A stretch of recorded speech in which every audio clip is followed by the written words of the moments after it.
Yo, what's going on, Los Angeles? What is up, Trojans fans? Welcome to USC LAFB. I am Ryan Dyrud. Busy week. Coach, myself, Madman, we're gonna get on hopefully last night, and Coach just started coaching. If those that didn't hear, I don't even think we've done a show since the announcement. We've announced it on LAFBnetwork.com, but our very own coach is the new head coach at Jordan High School down in Long Beach. Big shout out, Coach Rowe, back in the coaching game. Hopefully, bringing that program back up, and hey, hopefully, creating a pipeline to USC.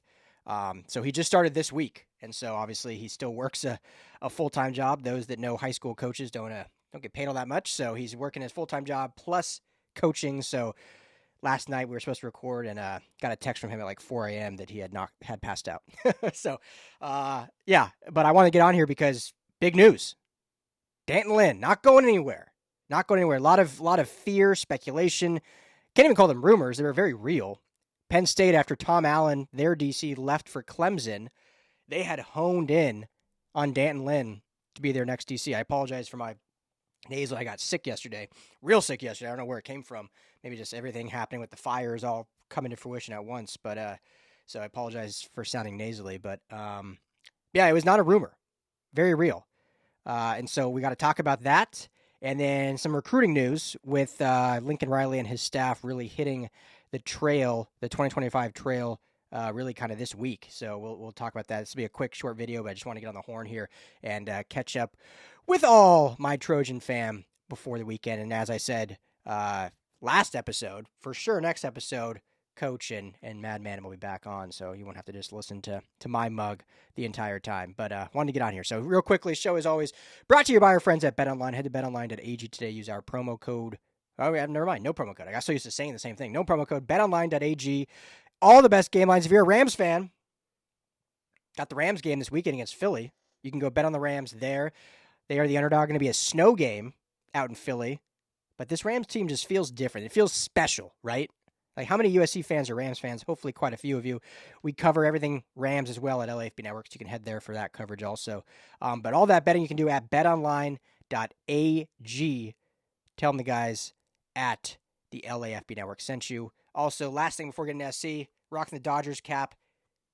Hour ago, before jumping, I was going to jump on here earlier, but we also cover the Los Angeles Dodgers here at the LA Fanbase Network, LAFB. Roki Sasaki officially signs with the Dodgers. I mean, this team is unreal after winning the World Series, and I'm just getting really into baseball. I never really was all that into baseball. I love all sports, so obviously I enjoy baseball. But of the major four, is my least, I would say, knowledgeable one.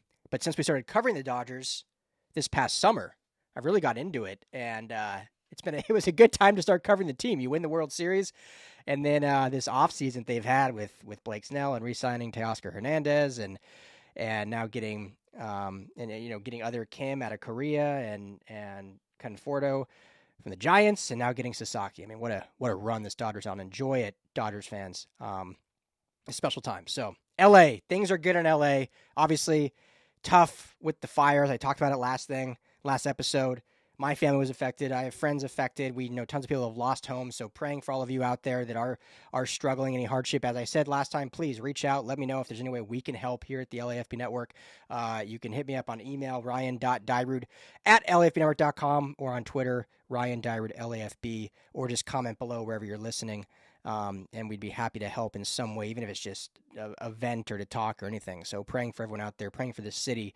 But sports-wise, it's been nice to see some wins in this time of need, with the Dodgers getting this, with the Rams, with their big one in the divisional round. And then now we can talk about the Trojans' big win, as I alluded to, keeping Danton Lynn, which was so important for this program moving forward.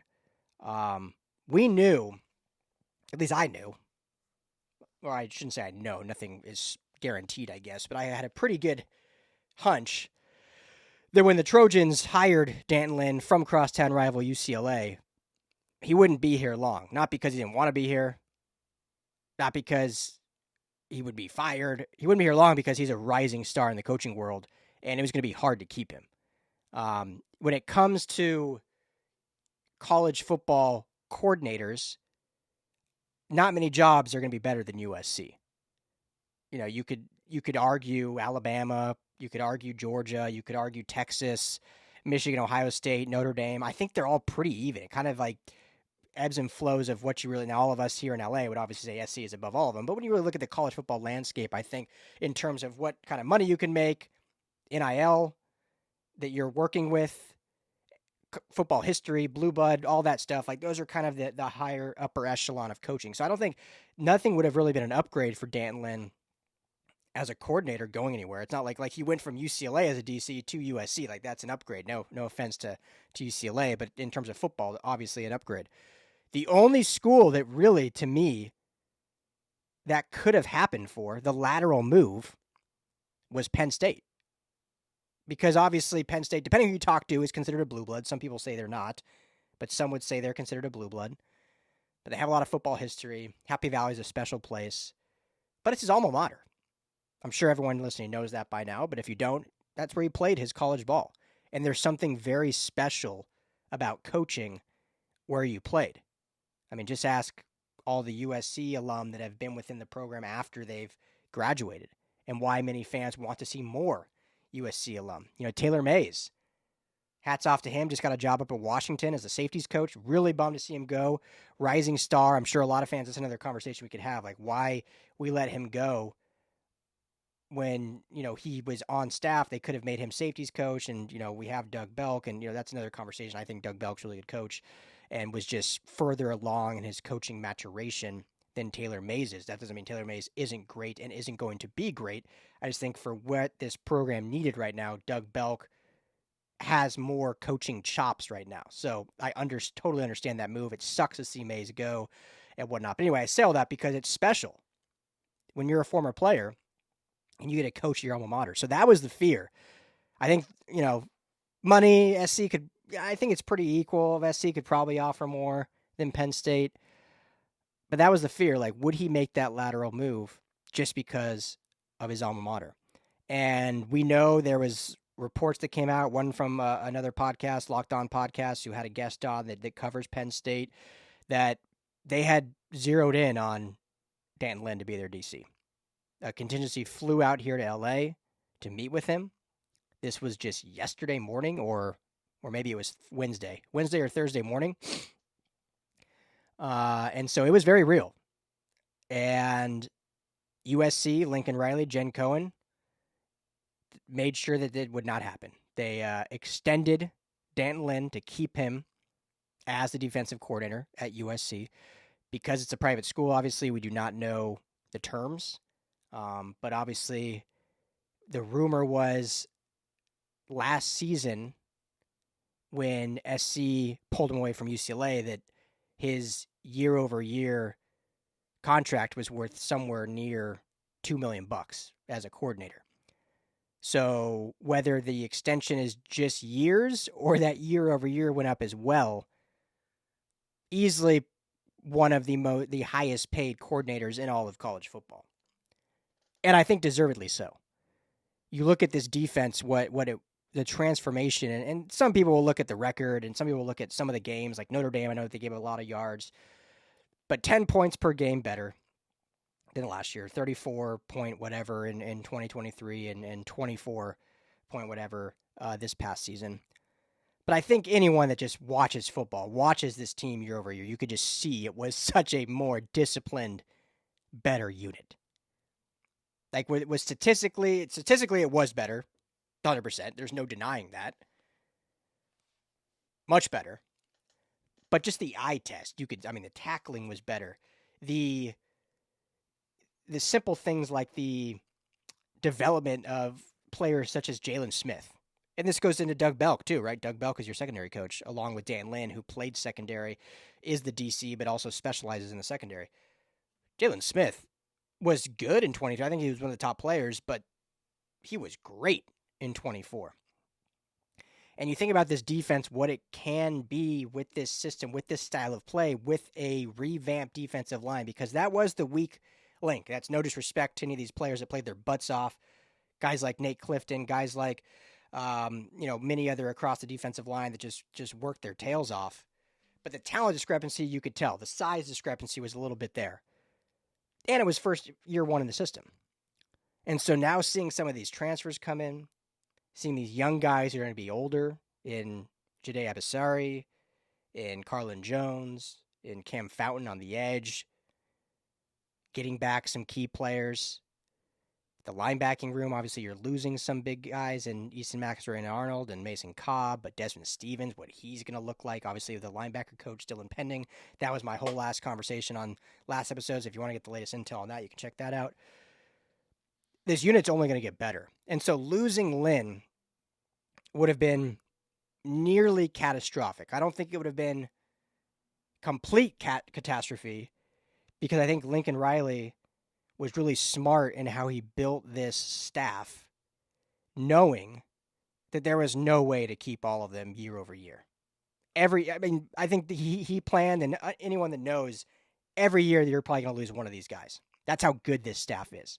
I know the record was 7-6, but this is a really good staff, guys. Like, this is a really, really smart, intelligent, football IQ, relationship building defensive staff. And rising. I mean, a lot of them are really young, too. But I think he built knowing that. And that was kind of the, Matt Entz, was he going to be, if Dan Lynn went early, could they convince him to stay and be the DC? Well, Matt Entz was obviously the first to go. So now, if Dan Lynn were to leave, that's why you have Coach Henney as the co-DC title. Coach Henney's kind of a DC in waiting. And he's been probably ready for a DC job for a while. I mean, I was always floored how long the Rams were able to keep him just as a D-line coach, and he didn't get DC interviews and whatnot. So they built the staff to it wouldn't be a complete catastrophe, but you can't just replace Dan Lynn and what he brings. And so it was integral they kept him, and to their credit, they did. The Sharks came swimming, right? Blood was in the water. Jen Cohen, Lincoln Riley, and everyone involved got it done. And so Dan Lynn is here to stay, and we can get back to focusing on the trajectory of this program and building this defense to what it is capable of. And there should be a lot of excitement about this defense. I think when you look at a lot of the guys returning, obviously huge that Kamari Ramsey's coming back, Eric Gentry's coming back. And then some of these transfer portal guys, I think, are really, really strong when you look at the back end. Some of the guys they've added, and then some of the youth. There's a lot of excitement about the youth. So the excitement should stay. Great getting Dan Lynn back, and huge of this program to put their money where their mouth is, and not just say they care about winning is the only way, and USC needs to be number one. They put their money where their mouth is. And most likely, if we ever find out the contract, Dan Lynn might be the highest paid coordinator in all of college football. I'm not saying that's the case because we don't know. I don't know. Maybe someone out there does. But most likely, that's the case. And so that says what a quality coach and human being he is, but also says this program is being serious and knows that he is the linchpin to getting this thing truly turned around. And he said, I saw a quote, I can't remember who put it out there. It was, I want to say it was Luca from OC Register was talking to a source, and the source said, I'm paraphrasing, but this decision was actually really hard for him, but he wanted to help Lincoln Riley get this thing turned around. For all the struggles of the offense last year in the QB play, the offense actually was still pretty good. It wasn't as good as it was in years past, obviously. It wasn't as good as it was with Caleb Williams.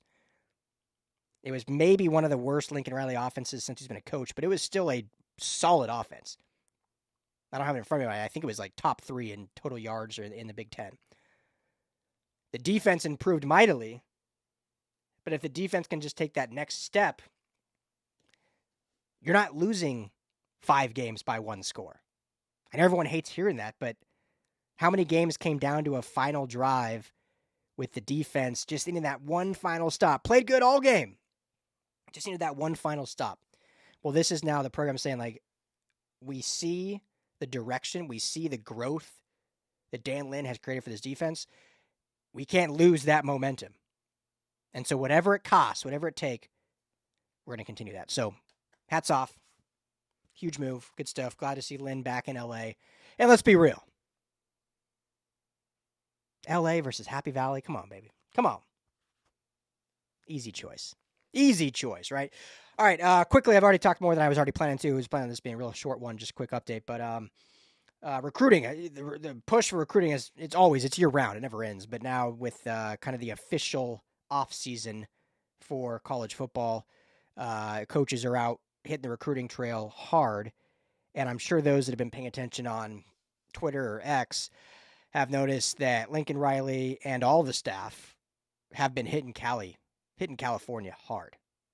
All over the LA area, hitting, Mater Dei, Bosco, Servite, Sierra, all of them. Just today, which is Friday, Coach Riley up in the Sacramento area, hitting Folsom. We know about five-star Ryder Lyons that should be after Husan Longstreet, the next USC quarterback, has not committed yet, but heavily favored to land with the Trojans at Folsom. At Grand Union, another great Sacramento school that Alani Noah is from. And so hitting California hard. And one point about this, I think there's all of it's positive. I think that whether fans believe it or not, Lincoln Riley has recruited California since being here. He hasn't just ignored it. However, he certainly has emphasized other areas either equally or maybe even a little more. We know like Georgia, they've hit hard. Texas have hit very hard, which, Lincoln Riley's from Texas, has a lot of connections there, so that makes sense. The South, they've hit SEC country really hard. And the appearance is that California's taken a back seat. There's some truth to that. I don't think, whether he says so or not in his first 2 or 3, I don't think they've emphasized California, but I do think they've recruited it. But I think what we're seeing now is two things. One, I think they're emphasizing it more. They're still going to recruit the Georgias and the Tech. You have to. As great as California recruits are, you have to have some of those guys from those, and just to take them from SEC country, right? Like that's kind of like we always talk about how Oregon does that. Oregon almost wants LA guys just so we don't get them, just so SC doesn't get them, whether they use them or not. So you got to do some of that as well. But obviously, you want your emphasis to be LA. So I think he has put a greater emphasis on LA. But I also think the difference right now is the PR. And PR is a powerful thing. I mean, we talk all the time with Lincoln Riley and this program where, in my opinion, things are not, and I'll try to think of an example, but things might not be that big of a deal, but they don't look good. The PR is bad, right? And that's what gets the conversation, everyone talking negatively about the program. So PR is powerful. It doesn't equal wins and losses, but in terms of the narrative, it serves a purpose. And I can't remember, and you guys, please correct me if I'm wrong, but I can't remember in the past 3 off seasons as heavy as kind of a PR move to show where these guys were. There's been, posts. I'm not saying it was like radio silence. There's been posts here and there, but there's been a definite push showing we're at Bosco, we're at Mater Dei, we're at Folsom, we're at Servite, we're at Olu. There's been an absolute push to show that, and I think that's good for 2 reasons. One, it shows the fan base, we hear you. We got to recruit California better. We hear you. We're here. Get the fan base excited again, right? Like, we want to see all these Mater Dei kids in Cardinal and Gold. We want to see these Bosco kids in Cardinal Gold, Centennial kids in Cardinal and Gold. I think for as great as Julian Lewis was and how excited the fan base was of him, there's no doubt there's more excitement about Husan Longstreet. Nothing to do with talent or anything. It was just he's a Cali kid. There's more excitement. Nothing against Julian Lewis at all. He may end up being the better quarterback. We don't know. But Husan Longstreet being from Cali, that gets you more excited. It's keeping the kid home. So they're doing it, showing the fan base, we're here. We want to be here. We want these kids to stay here. But 2, and this is probably more important, and again, PR doesn't get you wins and losses, but it does serve a purpose. It's showing the rest of college football we are aiming to take back California. We had it 20 years ago. We've lost it since then. And now we are aiming to take it back. As my co-host Madman likes to say, build that Trojan wall around California, specifically Los Angeles. On the Colin Cowherd show a few weeks ago, Mark Sanchez was on and was telling a story about, he obviously played for Pete Carroll, and Coach was there as well. And how they just, when they'd see other teams, recruiters, or coaches at LAX or at a high school, they basically were just like, get out, what are you doing here? You got no shot. They're going to SC. They're going to SC.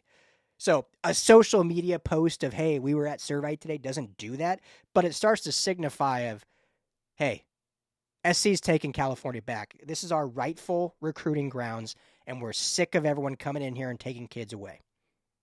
They're coming to SC. They're going to be in Cardinal and Gold, and we're making this thing the way it should be as a staple of Los Angeles. When you think of LA and you think of the Dodgers and the Lakers and now the Rams and the Kings, Clippers, all these teams, SC might be the most LA. Actually is the most. It's the oldest, right? 1800s. SC is the oldest LA. And so to keep that and keep these kids home is powerful. So I love seeing it.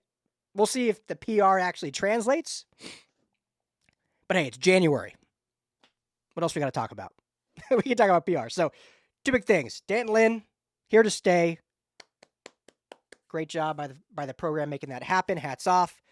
And making rounds in California. Don't even know if they've left the state yet, which is great. So, build those relationships up. This new, I talked about it last episode, Chad Savage coming in as the new tight end coach, already has great relationships with Southern California high school coaches. So that's only going to add to this. So, I'm a positive guy, but I think things are up. I think things are trending up. So we'll see how it translates. Long way to go till the season starts. We got spring camp coming up, which I'm really excited about to be a part of. We'll have updates for you all the time here on the USC LAFB YouTube channel. If you want to listen on audio platform, just search Salute to Troy anywhere you get your podcasts, or LAFBnetwork.com is everything. All of our written stuff, editorial, everything on social, LAFB Network. Easy to find. So thank you all for hanging out. Everyone be safe. We'll be back next week with the coach and Madman. And thanks as always for the support. If you haven't already, hit that like and subscribe button on the YouTube. USC LAFB is the channel once again. If you're not on there, what are you doing? Right? So, but yeah, appreciate everyone. Everyone be safe, be well, enjoy your weekend, and we'll talk to y'all next week.